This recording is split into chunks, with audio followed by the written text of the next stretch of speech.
Jaysingpur Udgaon bypass रोडवरील उड्डाणपुलाचे काम बेजबाबदारपणे सुरू। शिरोळ तालुक्याचे आमदार राजेंद्र पाटील येड्रावकर यांनी जातीने लक्ष घालून या पुलाच्या कामातील भ्रष्ट अधिकारी कॉन्ट्रॅक्टर यांच्यावर कारवाई करावी अशा प्रकारची नागरिकांतून चर्चा सुरू। जयसिंगपुरातून रेल्वे स्टेशनच्या समोरच्या बाजूने उदगावला जाणाऱ्या बायपास रोडवरील उड्डाणपुलाचे जे काम सुरू आहे त्या कामामध्ये मोठ्या प्रमाणात भ्रष्टाचार सुरू असल्याचे दिसून येते। 2 फूट पाणी असताना त्यामध्येच दोन्ही साईडला प्लायवूड लावून बीम ओतण्याचे काम सुरू आहे। बॉटम लाईनला 2 फूट पाणी असताना त्यामध्ये बीम ओतल्यामुळे त्यामधील सिमेंटचा अंश हा पाण्यात मिसळताना दिसून येत आहे। त्यामुळे त्या ओतलेल्या बीममधील सिमेंटचा अंश पाण्यात मिसळल्यामुळे तो बीम ठिसूळ होण्याची शक्यता नाकारता येत नाही।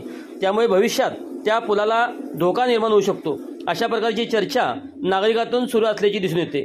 हा सर्व प्रकार काही ज्ञात जाणकार पत्रकार तसेच सामाजिक कार्यकर्त्यांनी संबंधित यंत्रणेतील जबाबदार अधिकारी तसेच राजकीय पुढारी यांना कळविण्याचे सांगण्यात येत आहे।